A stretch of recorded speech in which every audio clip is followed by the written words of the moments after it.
this video, we're going to create code in Google Apps Script that looks at a data set containing a full date column and converts and summarizes and groups those dates by month and year and subtotals a corresponding amount column by those month and year categories. So what you see here is a preview of what we're going to create today. I have a data set of loan records. Second column has the origination date, and that is a full date value column. I have corresponding loan amounts in the third column. So when I run this script button, what it's going to do is summarize all of these dates by month and year, group them together, and then subtotal the loan amount column by those new month and year categories over here to the right. So go ahead and run this. You can see we get our month and year category subtotals. If I come down here and add a new month, so if we do January of 2024, and I'll just add a really big amount here, like $5 million, so it's obvious. So I'll clear this out, rerun this, and you can see we get January with the $5 million. So the first thing we want to do is get into the App Script editor window. You can do that by going to Extensions and then App Script. Now, to save time, I've already created the code, so I'm going to drop it in here and run through it. So I have a function called subtotal by month year. Begin with a variable called SS for spreadsheet. That is equal to our spreadsheet application and get active spreadsheet to get the one we're in now. We have a variable called sheet that is equal to our spreadsheet variable, and then we use get sheet by name and reference the sheet we're currently on, which is sheet 1. We have a two-dimensional array variable called data that is equal to our sheet variable, and then get the range A1, and then get the data region that just gets all the adjacent cells to A1.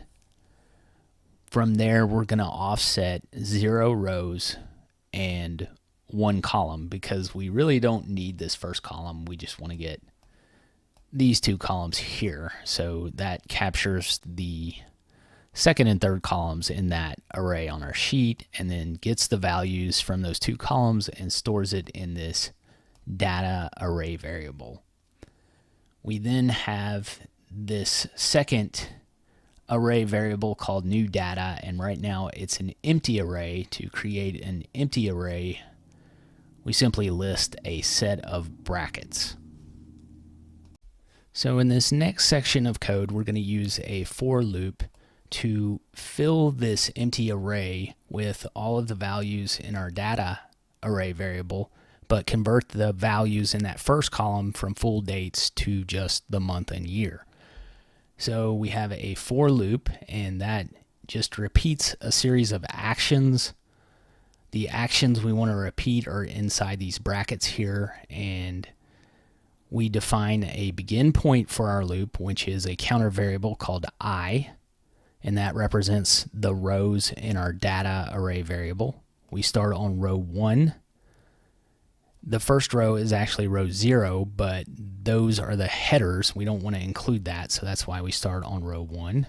We then define an end point for when we want this loop to stop. So we want it to stop when our counter variable is no longer less than the length of our data array variable in rows. So that means it will stop after it gets to the last row. Then we define how we want this counter variable to increment, and this just means increment in values of 1. We then create a variable called date, and the required syntax for a date variable is the keyword new, and then we're going to use the date method, and we're going to reference our data array variable. And this first set of brackets after our array means a row reference, and that in the first iteration of the loop would be our counter. That's just going to start on row 1. And then the second brackets is our column reference. That's column 0, which is our first column. So that's our date column. So in the first iteration of the loop, it's going to capture this cell right here. It's going to store that date value in this date variable. We then have another variable called month. We're going to reference our date variable we just created and use the getMonth method to extract just the month from that date. Now, the months in AppScript run from 0 to 11, meaning January is 0, December is 11. So that's why we add 1 to that here. We then do a similar thing. We create a year variable. We reference our date variable and use the getFullYear to extract just the year from that date. Then with our empty new data array variable, we're going to use the push method to start filling it with values. So we're actually adding a row to it because we have this set of brackets here, and the comma inside the brackets means a separation of columns. So we have 2 columns. So the first one is our month variable. We use the plus symbol to join it to a dash, and then another plus symbol to join it to our year variable. So that is our month dash year value. The second column is a reference to our data array variable. We use a reference to our counter variable again for whatever row we're on, and then column 1, which is our second column, which is the amount column.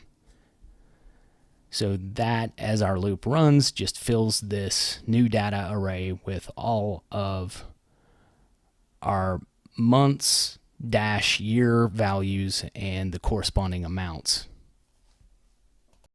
In this next line of code, we create an empty object variable called totals by date. And to do that, we simply list a set of curly brackets. And the reason we need to add an object variable is because these types of variables can hold only unique identifier values called keys that have corresponding amounts.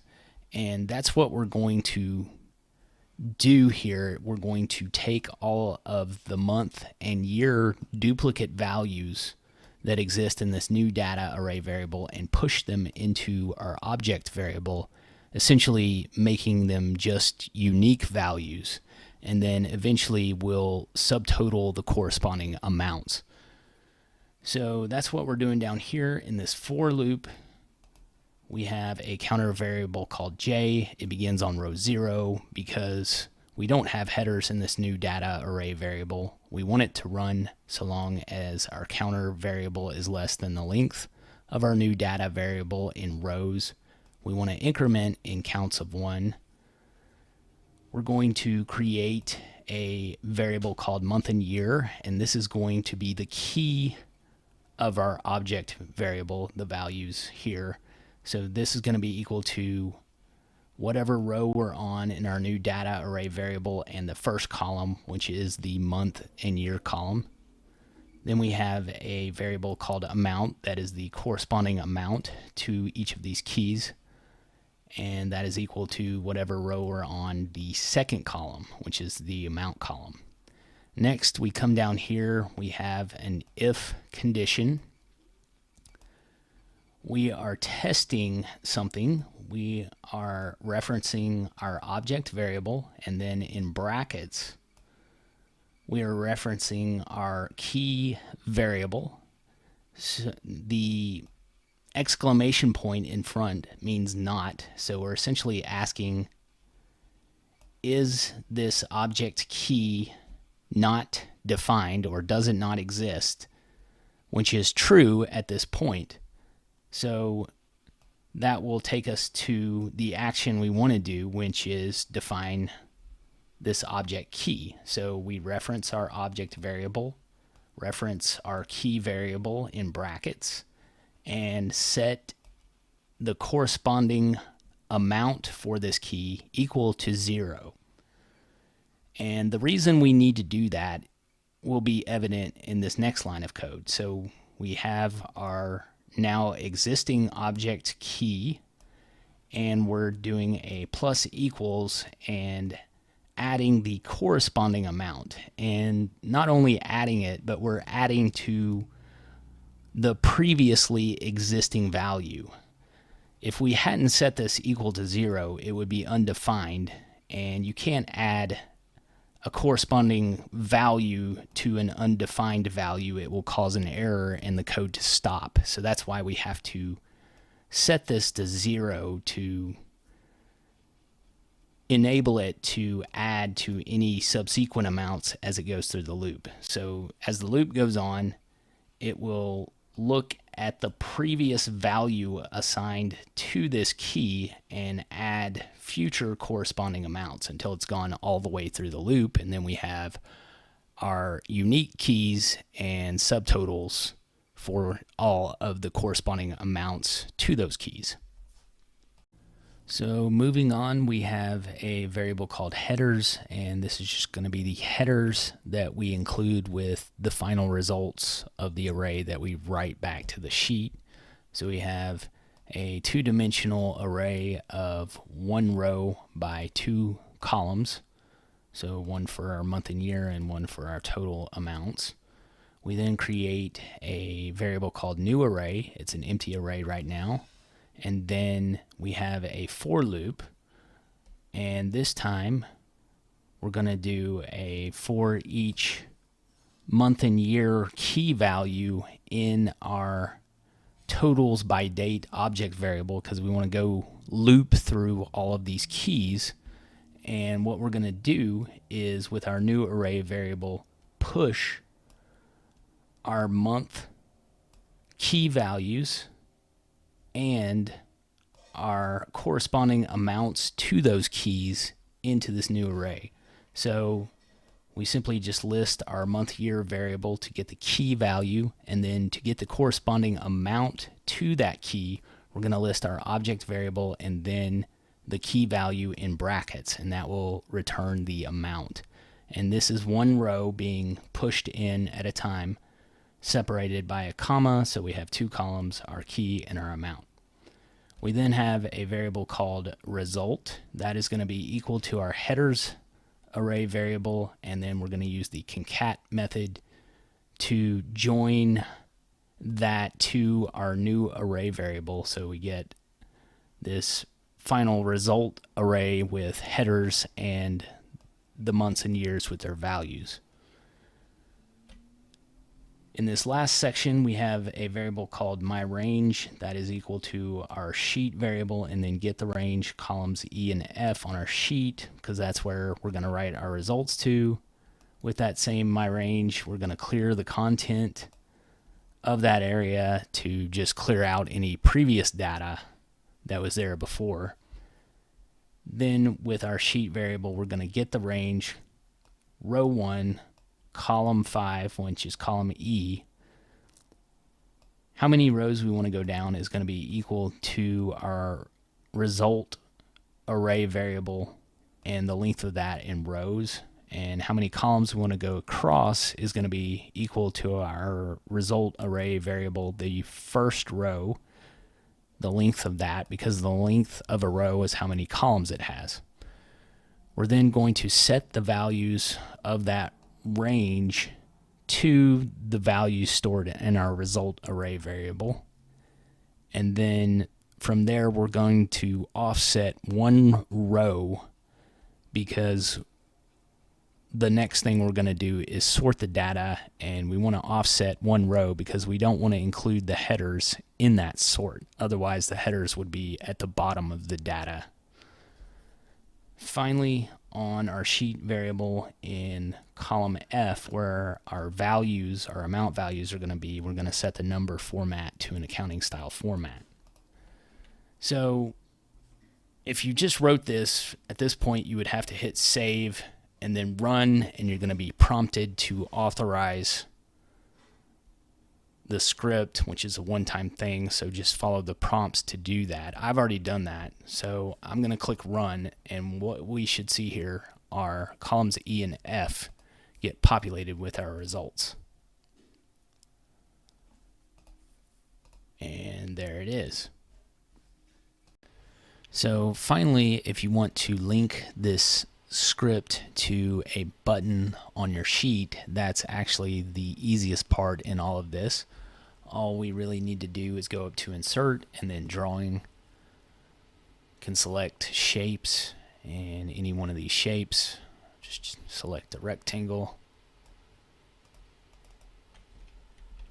We'll just call this totals by month, year. Hit save and close. I'm going to go back to the script, and all you need to do is copy the function name that you gave it.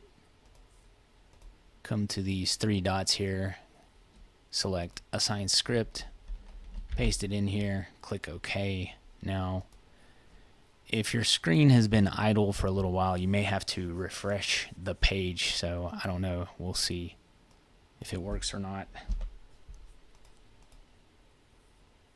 Yeah, sometimes you get that message and you have to refresh your page.